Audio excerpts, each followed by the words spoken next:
On a tous une œuvre qui nous fait frissonner à chaque fois qu'on la visionne de par ses scènes, ses BGM ou même ses personnages. Étant né en 1992, j'ai dû voir des centaines d'animés en passant par différents genres et certains me sont restés gravés dans le cœur. Salut tout le monde, c'est Senshi et comme vous l'avez vu marqué dans le titre, aujourd'hui je vais vous proposer mon top 10 de mes animés préférés. Avant qu'on commence, j'aimerais juste faire deux disclaimers. Si jamais tu souhaites sauter cette partie et passer directement au top, n'hésite pas à utiliser la Time Machine et aller au timecode que j'ai mis dans la description de cette vidéo. Il ne s'agit que d'un top qui n'engage évidemment que mon avis personnel. J'aimerais d'ailleurs bien savoir le tien. Fais-toi plaisir et partage-le à la communauté dans les commentaires. Deuxième disclaimer, il y a d'autres animés que j'adore mais que vous ne retrouverez pas dans ce top. Ce n'est pas parce qu'ils ne méritaient pas d'y figurer, mais surtout parce que j'ai mis les animés qui me sont venus les premiers à l'esprit au moment où j'ai tourné cette vidéo. Bon, sur ce, installe-toi bien et détends-toi, ça commence. Goblin Slayer. J'affectionne assez l'univers fantaisiste et je trouve que Goblin Slayer n'est malheureusement pas reconnu pour de bonnes raisons. Des gens qui n'auraient vu que le premier épisode ou en ayant vaguement entendu parler ne voient en cette œuvre qu'un étier violent, mais il n'en est rien. Ça commence avec une jeune prêtresse qui va entrer dans une guilde et qui va intégrer un groupe d'aventuriers pour ainsi débuter sa première mission. Tuer des gobelins afin de venir en aide à d'autres personnes qui furent capturées par ceux-ci. Ayant sous-estimé leur adversaire, ils vont se faire massacrer à l'instar de la prêtresse qui va se faire sauver de justesse par celui qu'on surnomme le crève-gobelin. La série comporte des scènes dures, c'est un fait, mais ces scènes servent à montrer la cruauté des gobelins afin qu'on arrive à éprouver encore plus de sympathie pour nos héros. On les verra évoluer petit à petit et on apprendra de plus en plus sur leur histoire. Je sais qu'on est censé parler d'anime, mais je vous conseille aussi le manga Goblin Slayer Year One qui raconte les débuts du crève-gobelin, qui est franchement super intéressant. Okuto no Ken. En 1900X, le monde a été plongé dans les flammes nucléaires. Les océans se sont asséchés et la Terre s'est fendue. On aurait cru que toute vie était éteinte. Mais la race humaine n'avait pas disparu. La guerre nucléaire a détruit toute civilisation. Le monde traversait à présent une ère de violence et de chaos. Je sais, on voit les dessins qui ont assez mal vieilli, ça ne donne pas envie de regarder, mais franchement, quand on finit par s'y habituer, on est happé par l'histoire. Nous allons suivre la quête de Kenshiro et de ses deux compères Lin et Bat dans ce monde apocalyptique. Il y a beaucoup de combats dans cette œuvre, c'est vrai, mais ce n'est pas que ça. On y trouve aussi des scènes émouvantes, des moments d'amitié et même de l'amour. Elfen Light. Elfen Light est un animé abordant des thèmes très sombres comme la pédophilie, le racisme et bien d'autres encore. C'est l'histoire de Lucie, une mutation de l'être humain avec des cornes appelée Diclonius, ayant commis de nombreux meurtres violents grâce à des pouvoirs psychiques dont ceux seuls de son espèce détiennent. Elle est considérée comme extrêmement dangereuse. Après quelques événements, elle va perdre la mémoire et devenir plus docile. Elle fera par la suite la rencontre de Kota, un autre garçon très gentil, aussi amnésique. Va-t-elle redevenir elle-même et en finir avec l'humanité? Je trouve la thématique de cet animé très intéressante et j'adore le thème musical principal que je trouve magnifique. Cet animé est pour un public asiatique. Shingeki no Kyojin. Pour moi, c'est sûrement l'un des meilleurs animés de ces 10 dernières années, peut-être même plus.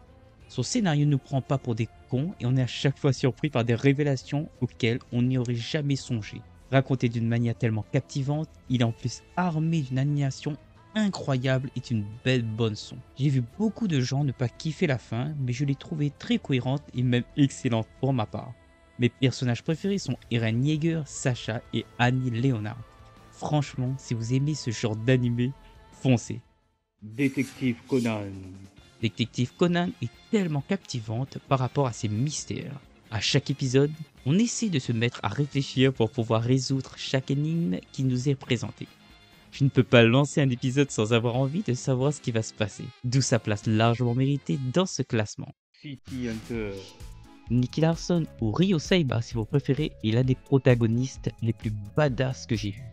Le contraste de ce personnage le rend vraiment intéressant et attachant. Sous son côté pervers et séducteur se cache en vérité quelqu'un de bon et de courageux. J'aime bien la manière dont sa romance avec Laura, alias Kaori pour la VO nous est racontée. Kirari. J'ai déjà fait plein de vidéos sur cet animé que j'affectionne énormément.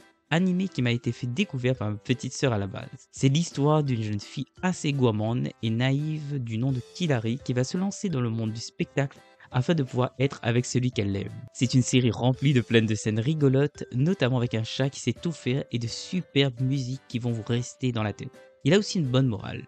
Killary nous apprend qu'il ne faut jamais rien lâcher dans la vie si on souhaite réaliser ses rêves. J'ai déjà fait plein de vidéos sur le sujet si jamais cela vous intéresse. Avant de vous donner mon top 3, je souhaite tout de même rendre honneur à ces autres œuvres en les classant dans mes mentions honorables. Les amis, je vous avoue que j'ai un peu triché pour les mentions complémentaires et j'en ai mis 7. du coup j'espère que vous m'en voudrez pas trop, mais je voulais vraiment vous parler de ces animés. Iki Toussaint. Je ne vais pas vous mentir, j'aime beaucoup les Ichi. On a pour la plupart du temps un héros qui se retrouve dans des situations improbables et qui rend la situation comique. Celui-ci comporte aussi des scènes de combat qui m'a pour le coup assez surpris positivement, notamment grâce à ses chorégraphies que j'ai trouvées plutôt bien réalisées pour un animé de ce genre. Ma saison préférée est The Great Guardian par rapport à ce que ça raconte et par ses musiques composées par Yasuharu Takanashi, le même que Naruto ou Fairy Tail. Les dessins vont bien s'améliorer au fil du temps. Ranma 1,5. C'était obligé qu'il soit non-stop. Il est tellement marrant et sans prise de tête. N'ayant pas vu la série depuis trop longtemps, je n'ai pas grand chose à dire de plus dessus, d'où sa place qu'en mention honorable, mais en rematant quelques scènes, j'ai vu que j'aimais toujours cette œuvre. Je pense d'ailleurs regarder le remake qui est actuellement sur Netflix et revoir ensuite l'original pour vous en donner mon avis. Naruto. Pour le coup, Naruto fait largement partie du top, mais vu que je ne l'ai pas encore fini, je le mets ici. Naruto est un personnage vraiment attachant auquel on peut éprouver de l'empathie. L'une de mes scènes préférées est celle de la balançoire. On le voit assis seul et triste en face d'enfants accompagnés de leurs parents qui le dénigrent. Un truc que j'ai adoré, c'est que les combats sont intéressants à suivre par rapport aux différents styles et stratégies des autres personnages, et aussi par la façon dont ça a été raconté. L'OST est aussi incroyable. Je pense que si je l'avais découvert enfant, ça aurait été honnêtement mon animé préféré numéro 1. Pichi Pichi Pi. Peachy Peachy Peach est une œuvre délicieuse qui raconte l'histoire d'une sirène du nom de Lucie qui, avec l'aide de ses amis Anon et Rina, vont combattre les démons marins qui veulent les voler et leur voler leur perle magique. Notre héroïne va entre autres tomber amoureuse de Kaito, un humain. C'est malheureusement un amour impossible car étant une sirène, elle ne peut malheureusement pas révéler son secret. Sinon elle risque de se transformer en bulle. À l'instar de Killary, je trouve que quasi toutes les musiques chantées par les personnages de cet animé sont vraiment top pour le coup. Franchement, si vous cherchez à vous détendre devant un animé à la cool, Peachy Peachy Peach est fait pour vous. Pokémon.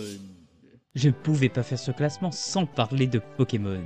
J'ai adoré suivre les aventures de Sacha, ce héros certes pénible par son comportement quelquefois, mais bienveillant et courageux. Même si ma génération préférée est la première, j'ai aussi apprécié les suivantes et adoré les vainqueurs de la Ligue Sinnoh pour son côté encore plus shonen.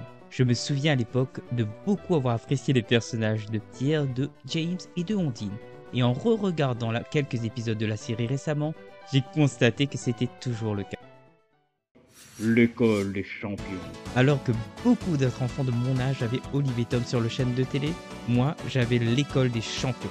En vrai, c'était vraiment pas mal pour le coup. J'avais regardé tous les épisodes à la télé à l'époque et j'en ai revu certains pour le besoin de la vidéo. C'est son côté shonen et décalé par moments que j'aime bien. Ces musiques ont aussi un certain charme qu'on ne trouve pas dans d'autres œuvres. Inazuma Eleven. Cet animé qui est pour moi un mélange de Dragon Ball et de Olive et Tom avec un peu de Shaolin Soccer est une vraie pépite. On y retrouve comme à chaque fois dans ce genre d'animé des scènes banales de la vie quotidienne que les scénaristes arrivent à transformer en scènes épiques. Les musiques sont aussi vraiment très entraînantes. Honnêtement, il est vraiment top. C'est dommage que je ne puisse pas vous montrer quelques scènes, ne serait-ce que pour vous en donner un aperçu. Merci d'avoir patienté. Et maintenant, en troisième position, Dr. Slump. J'aime les trucs bons et Dr. Slump a atteint le sommet pour moi sur ce domaine. C'est tellement drôle. On s'y retrouve complètement plongé dans l'univers loufoque d'Akira Toriyama dans un village avec des personnages les plus divertissants les uns que les autres. Il arrive à chaque fois à finir sur une chute vraiment marrante.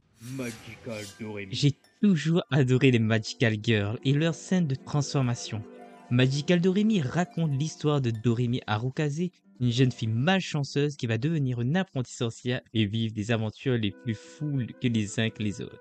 Elle va se faire de nouveaux amis au cours du temps.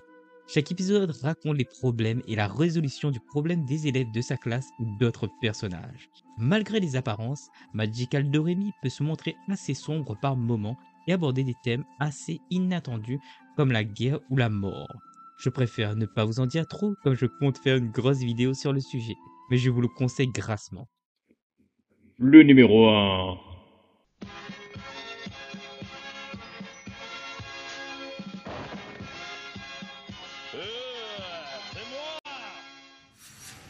Dragon Ball.